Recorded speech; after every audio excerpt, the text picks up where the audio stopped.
My father's a musician and did acting, and my mother, a great raconteur. She was a singer. She loved to sing. She didn't do it professionally, but she always wanted to. So I think that was just kind of in me.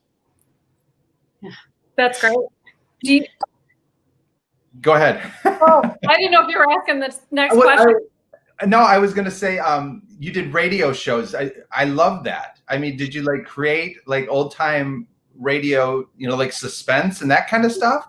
Sort of. I mean, I remember my friends and I we would record bits from records or commercials, and we would kind of build stories around it. And we had one of the records that was my mom's that I loved was the Pajama Game soundtrack. Oh. There's all these kooky songs on there, like Hernando's Hideaway, and I would have sort of this noir thing with Hernando's Hideaway. It was just, that's what we did when we were kids, right? Because we didn't have the internet, and we had to find ways to entertain ourselves. So yeah, I remember the tape recorder sort of chronicle stuff with my friends was one of my pastimes. Oh my gosh. Did you do the sound effects and stuff like that? Yeah, well, I think we kind of tape them from other things, right? I don't remember if I was doing it, Foley or anything like that. Foley artist at age 8. It's like floppy flop. No, I think that I just tape stuff off of records or things like that. When Patrick was little, he would he recorded, what was it, Planet of the Apes, Patrick? No, Poseidon Adventure. Poseidon Adventure. And go ahead.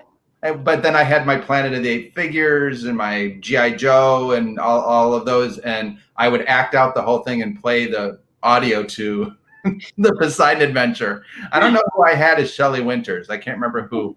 It wasn't Zero, because Zero was more of a Carol Lindley kind of character. But what was, back then I think I kind of, created the VCR, Yeah. what I was doing. Well, so. you had the viewfinder that you did. Oh, that's right. I did the Viewmaster. Do you remember that?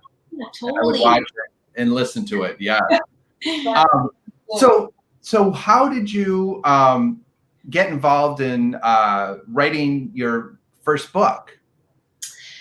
Well, I had actually tried my hand at fiction writing for a long time. I was going to write books for kids, and I actually got pretty involved in that community, made a lot of friends who are children's book authors. And I think at a certain point, I just sort of remembered how much I really liked writing more personal stuff, more memoiristic stuff. And so I kind of was switching over to that. And then just on a complete lark, I woke up one day and saw there was a bakery for sale in our neighborhood. And I said, oh, I should open a bakery. It was just one of those, what am I doing with my life? And my husband, Jared, was like, oh, I don't know. That seems like a crazy idea. But he went with me to look at it. And there was a woman there who was a restaurant consultant. And she said, if you've never done this before, you should talk to someone who's actually worked and owned a bakery. And she connected me with this woman, Logan, who ran Butter Cake Bakery on the West Side. And Logan and I sat down, and she said, do not open a bakery. She said, you have to get up at 3 a.m. every day. You're covered in flour. You have no social life. That's her life. She'd been sleeping, breathing pastry for years, right?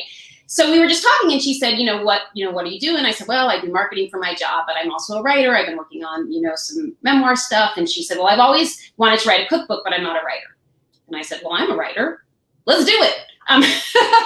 So that was basically how we got together and put a cookbook proposal together for the Kitchen Decoded, which we just sent off and had interest and sold the book. And that was, my first official publication. But my passion really has always been personal essay, memoir, storytelling, that kind of thing, which is where I've really been putting my focus the last several years. So where do you find your inspiration in the stories that you write? And can you share a little bit? Where did you get the inspiration for the one that you won the award for? The Florida alligator people? I mean, Patrick won. Yeah, that's actually kind of funny because it wasn't just something that I woke up and said, I want to write a story about, somebody wants to be fed with the alligators in the Florida Everglades. But what happened was my friend Jason, I think you've met Jason, Teresa.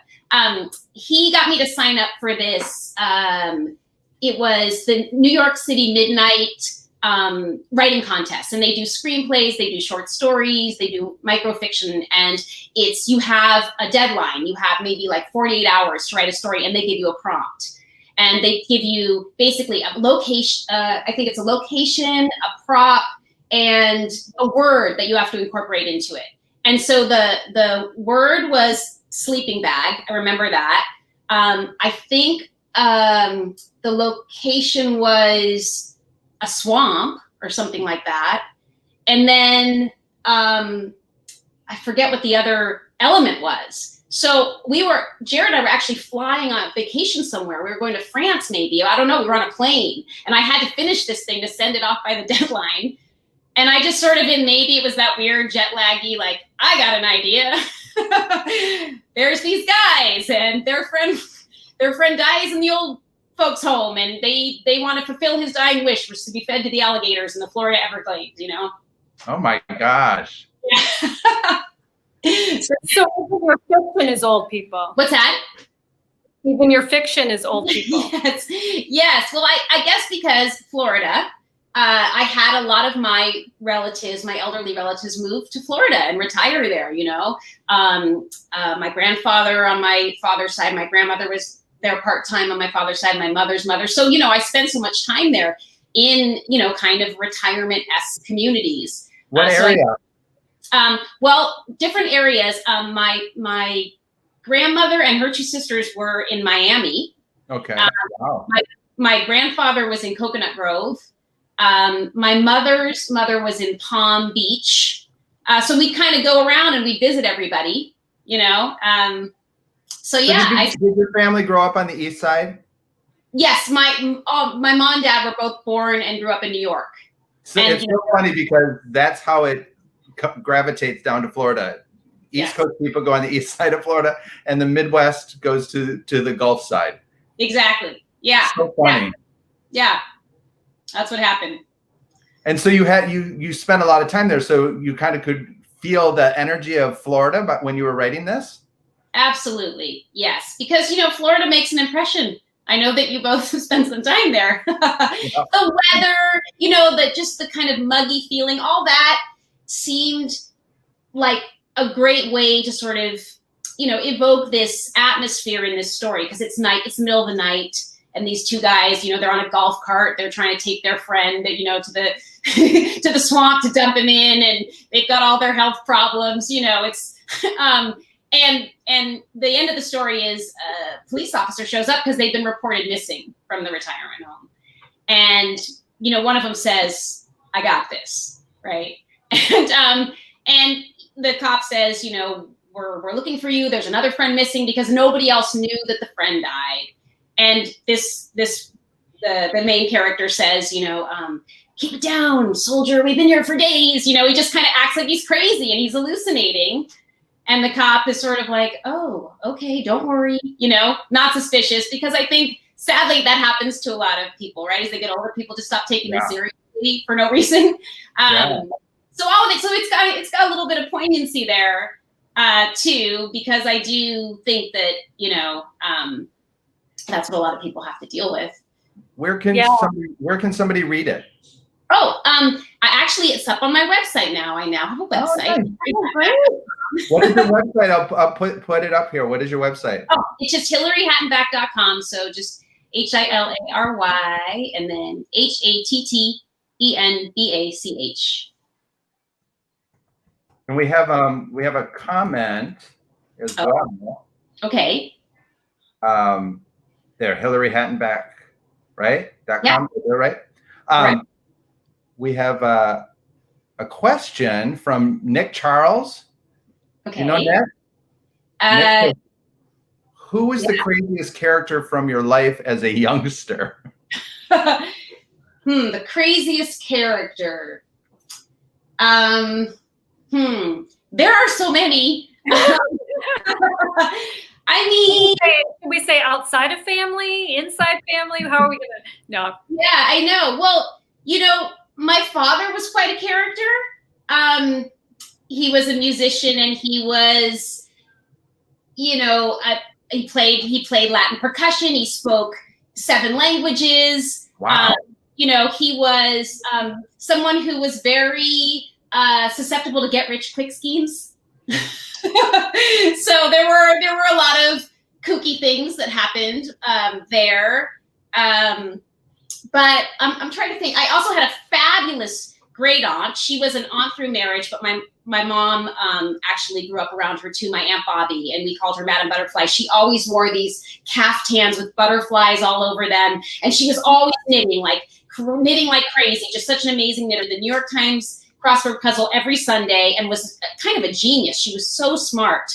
But she would send these sweaters to everyone in the family, and she measured them off of her very crazy long arms and long neck. She was quite tall. So I had all these sweaters where it's like, you know, I'm like the Bazooka Joe character with the long, but she was amazing and a fantastic raconteur. And I spent a lot of time around her, and I loved her to death. And she sounds a little bit like Iris. Yes, she was kind of an Iris type figure, I would say. Just very smart and creative and loving. And she was a baker. Kind of a creative baker, kind of took some interesting risks with her baking. Not everything was always a success, but she, you know, she's very giving. She's a very loving person too. So that's fun.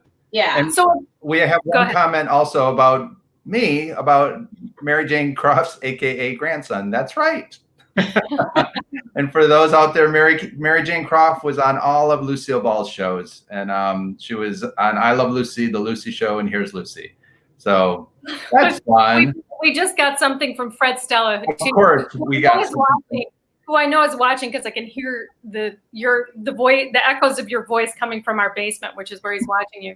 But he says, "Hi, Hilary, waiting for my next invitation to your house for dinner again. The last time was awesome. In return, I will allow you to write about me." Nice, nice. That would be an honor. I want to know, speaking of writing about my husband, since he wrote that, what inspires you to write about seniors?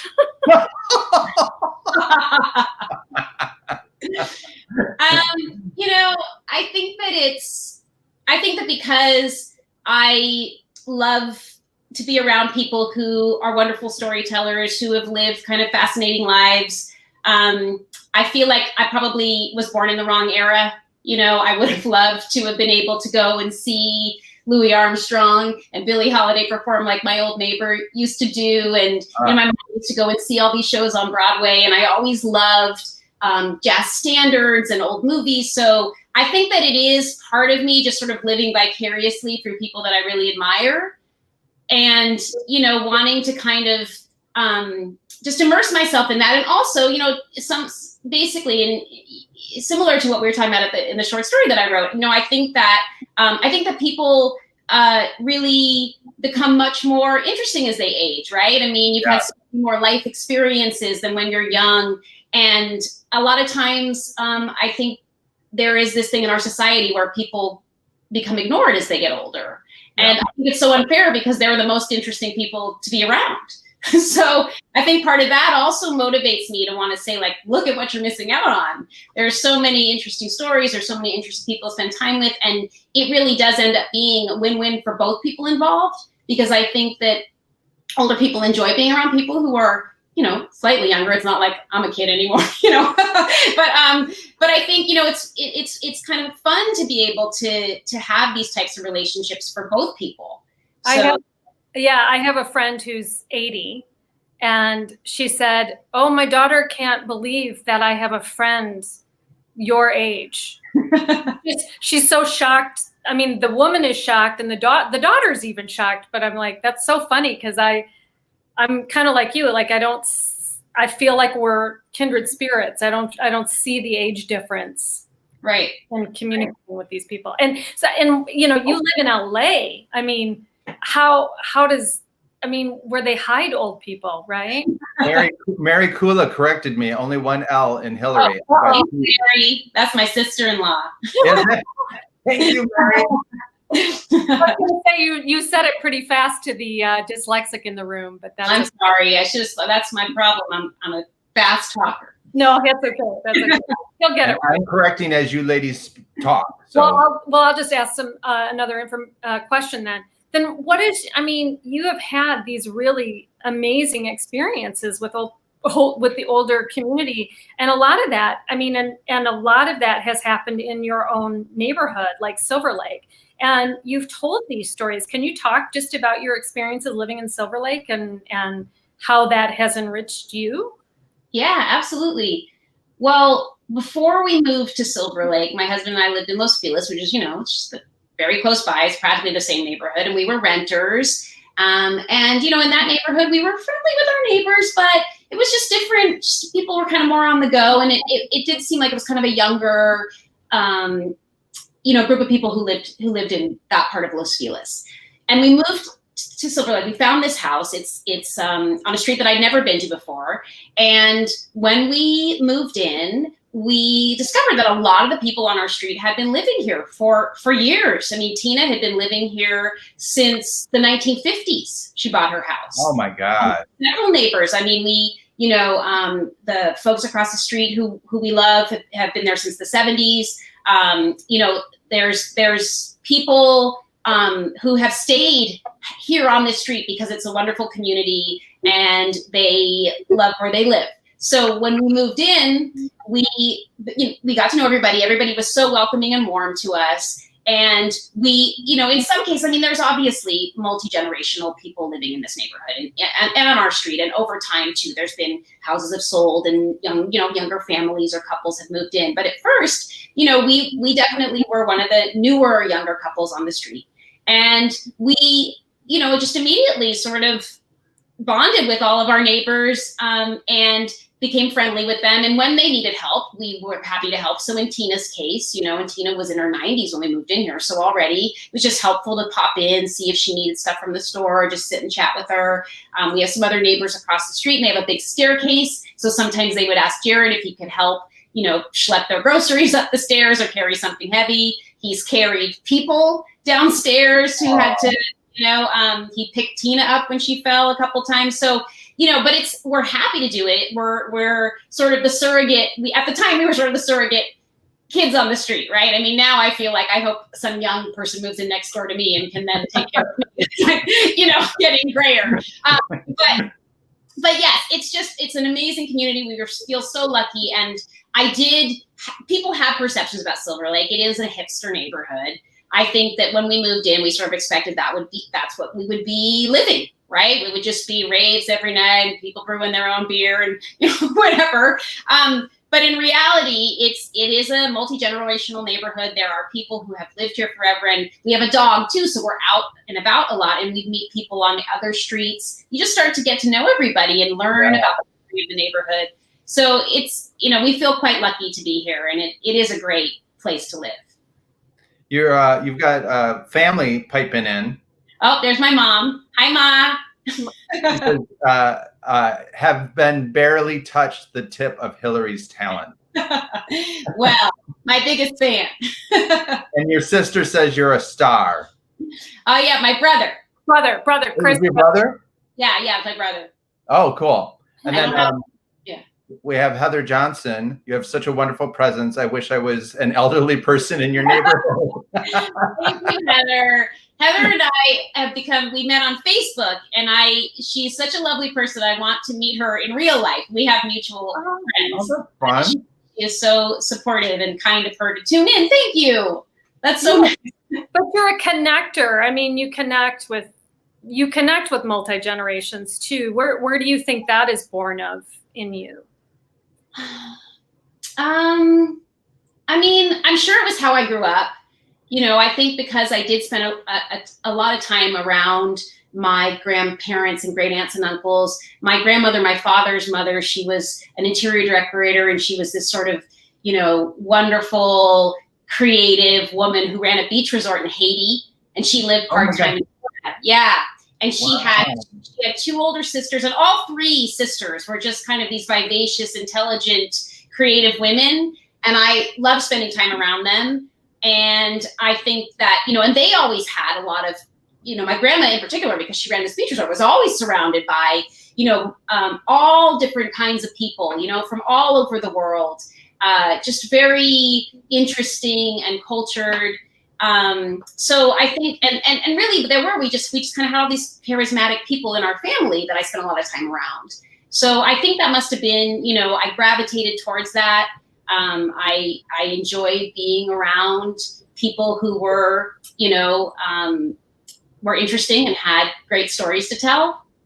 Yeah, I grew up the same way. My grandmother had 9 brothers and sisters. And so I had all these great aunts and uncles that were like a whole nother set of grandparents to me. And my grandfather had passed when I was 7. And so every weekend I would stay at my grandmother's, and on Saturday night, my Aunt Bibi and Uncle Rudd would come over, and I would be my grandmother's card partner. So I would sit and, hang out with them. And then on Sunday, Aunt Bert and Uncle Wayne would come over for dinner. And but the thing that you're saying about it, I listened to them, but they listened to me, and that's what was really wonderful about that generation. And when anybody, shows any ounce of interest when you're younger, it's amazing. Right. And that Teresa and I like working with the seniors. We've been so lucky to work with Ed Asner and Marion Ross and Betty White. We always say if they're over 60 or under 60, we don't work with them. I know. Well, I was so lucky because Teresa took me to that reading with Ed Asner, the play, right?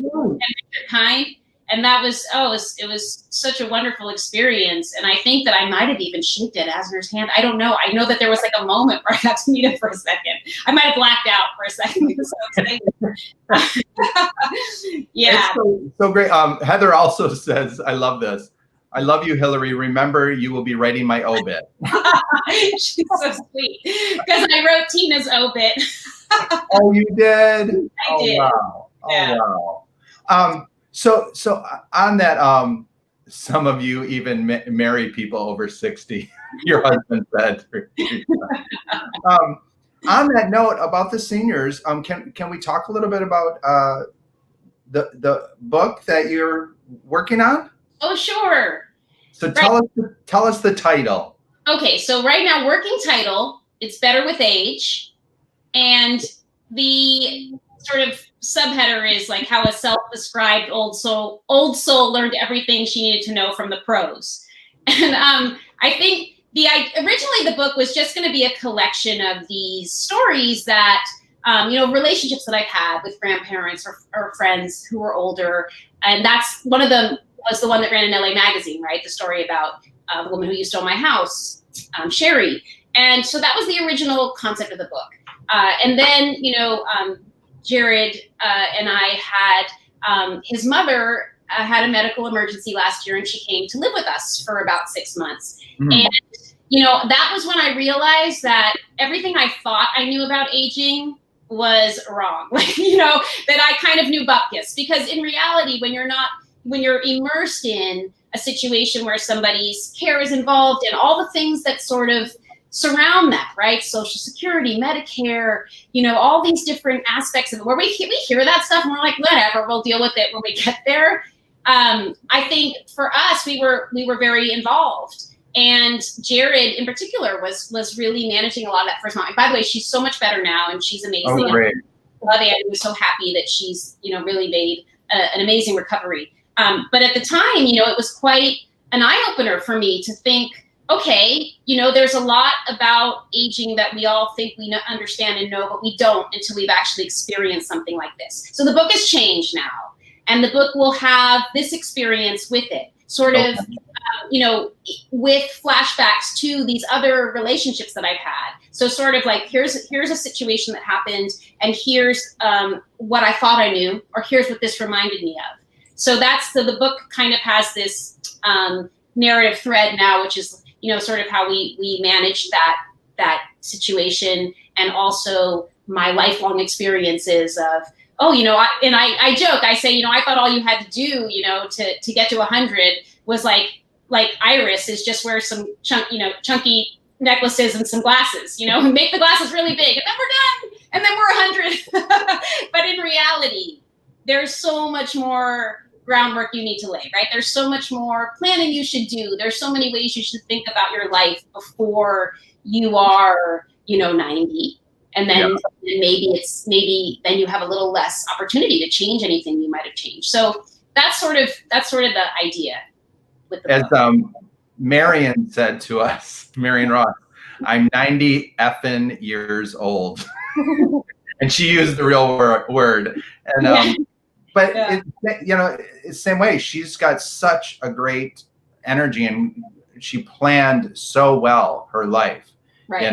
And not until late, she was in her 40s, broke single mom with 2 kids when she got Happy Days. Her book is quite amazing too. Her story is quite amazing.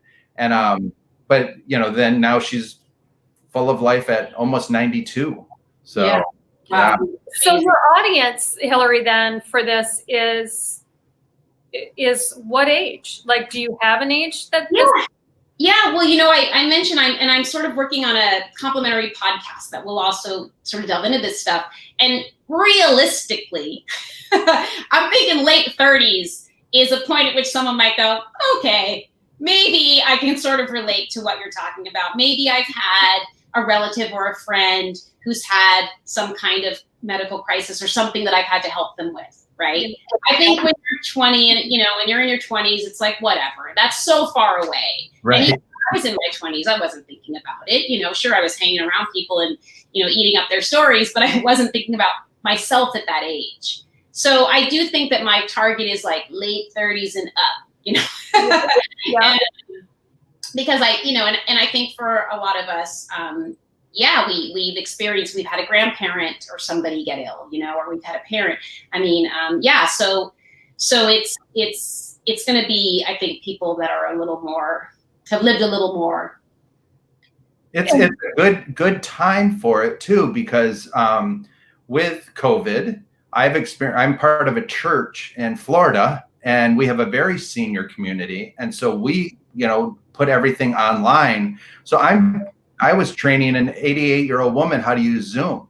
Wow. And now I think so many seniors are looking for things like podcasts, and they're learning that kind of stuff now, which is exciting, right? So there's a whole other audience that didn't know about podcasts that's learning about it, which is pretty cool. Absolutely. Yeah, it's impressive. I know my mom's tuned in here, but she's an inspiration, and she's definitely somebody who has, I think, really been thoughtful about her life, and what's going to happen.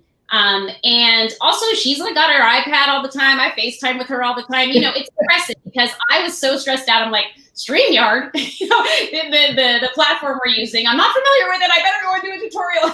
It's not easy to familiarize ourselves with new technology, especially you get set in your ways as you get older. It's even like the new Facebook. I'm just like, hate it. It's not familiar. I love the new Facebook. You love it? I don't. Oh, it's terrible. Yeah. We are that generation. Here we go. Boy, I'll tell you, when my Facebook changed, I don't know. Yeah. All that Facebook. I know. Maddening. That's great. Well, Hilary, last question. Yes. There's so many last questions, but we haven't touched on this. What made you get into tap dancing? Oh my goodness. Okay, I feel like I really have to clear this up too, because by the way, I'm terrible. I watched old movies. I saw your video. I think you posted a video of you and your class doing the tap, and I was impressed. So. Okay, here's the thing. I used to go to tap dance class regularly, and maybe there was a moment captured on, film that was like, I'd rehearsed 5,000 times and it was okay. But in reality, I love Fred Astaire. People always say, if you could meet one person in your life who's dead, and I'm like, Fred Astaire. Really? Oh, wow. Oh my God. I love, just how he moved was so beautiful, right? It was so graceful, and there was nothing he couldn't do. And so I think, I always sort of admired that. I think I might have taken a couple of tap dance classes as a kid, but I think we moved and I wasn't able to continue. So I had this sort of fantasy in the back of my mind that someday maybe I'll take tap dance classes. And I went and saw that movie, The Artist. Remember the movie, The Artist? Yeah. And he was tap dancing in the movie. And I remember leaving that theater being like, that's it, I'm signing up. And I just happened to live up the street from a tap dance teacher. He had a little sandwich board on the sidewalk I would drive by every day that said, adult tap classes. How could I not sign up? I could walk there. So for a while I was going pretty regularly, and it's so much fun. It's so good for you. You can do tap dancing really at any age. And, but then I did sort of lose the dedication in the schedule that I was on. Other things kind of came up, and, it gets hard, and it's like anything. To be good at tap, you have to tap all the time. Right. You do. You can't just kind of take 2 months off and come back and be like, I'm still awesome. Yeah. How long have you been doing it though? Well, I started taking tap classes. It must have been like 2015, maybe. Okay. So it could have been 5 years. I might have started 5 years ago. Wow. And I was going regularly. I did, sort of have a recital traumatic experience where I got some stage fright. I take a little break. But now I found out that my tap teacher, Howard Bloom, who's amazing, anyone in LA should sign up for his classes. He's doing Zoom classes. So wow. yeah. Wow. Yeah, which is really cool. Yeah. Howard Because I was Bloom. just thinking when I get to Florida, I want to do it, but I was like, is there any places open? I've always wanted to do it, and I've never done it. That's a great idea. You could probably sign up for Howard's class. Yeah, I'll send you the link. Oh my God. You talked about Fred Astaire, because I always liked Gene Kelly, but I do love Fred Astaire. But in Holiday Inn, do you know that movie Holiday Inn? When he dances with the firecrackers. Yes. So cool. So amazing, cool. right? Yeah. So, and yeah, I love Gene Kelly too. I don't know what it is about Fred Astaire. I think just he's saying he was just his top hat, his cane. I don't know. Yeah. Just there was just something so natty and elegant. I love that he was a symbol too, like of attraction. He wasn't. I wouldn't call him a sex symbol, but there was a symbol of attraction for him, and like I love that. That's who we were given to look up to, right? As a symbol for something to aspire to or to be, or at least in terms of his. I don't know what his life is. I don't know if any children have written a nasty book about it. I don't think so. No. That's good. But I have to ask. Do you like Fred Astaire, Towering Inferno? Fred Astaire? Oh, I don't even know. I don't think I know. Really? He got nominated for an Academy Award for it. Oh, wow. Okay. Yeah. I will have to put this on my list because I know that, he was in the movie Funny Face, right, with Audrey Hepburn. Right. And that was later Fred Astaire. Yeah. So this is after that. Oh, yeah. This was like late 70s. During that whole, we were talking about Poseidon Adventure earlier, during that whole Irwin Allen, disaster movie era. Okay. And he's in that, and he has a love affair with, I'm blanking on her name now. So you'll have to watch it. And I will. See how it does. Hilary, oh my gosh. Boom. Just like that. Are we at almost 40 minutes? I don't have my glasses. We are. And we popped this up. I didn't know if you saw this, but a comment by, I'm going to slaughter his name. Jeremy. Hi, Jeremy. Jeremy Brown. He says, I second that. No one like Hilary. Oh, so sweet. Jeremy's a wonderful person. You have very dear, deep friends that love you dearly, and that is the measure of a person. Yeah. The people who surround them and love them in such a way that your friends clearly do for you, and it's no surprise you are, as your mom says, talented beyond measure here. Thanks, Mom. Well, I feel the same way. I'm so lucky to have so many wonderful people in my life, and I feel so honored that you had me on this show, both of you. It was so much fun, and the time flew by, and really is a wonderful experience. Bada boom. We got one more comment, so we want to make sure. I was almost on a jury in LA charged with resolving a dispute between the widow Astaire and a plane mechanic. You'll have to talk to Barack Zimmerman about his. I will. Barack also has a ton of amazing stories, so I can't wait to hear this. Another fantastic raconteur friend of mine. Fabulous writer too. Great. Well, Hilary, we're going to send you to the green room. Don't run away. We'll talk to you after. Thank you, Hilary. Bye, everybody. Hilary deserves all of the PR possible. Such a fan base. I know. I think we all need like Hilary t-shirts. Who's going to make them? That's our show. I love that she works with seniors. I mean, I could have talked on and on and on about that, of course. So just a one. Oh, our friend Jeannie from Naples, who grew up in Detroit, and she shows up. So how fun. Thank you, Jeannie, for being here. Yes, and Hilary, great. Thanks for being here, Jeannie. We're going to be back next Wednesday. Yes. So as we say, we got to get out of here. Gotta go. Gotta go. Thanks for joining us.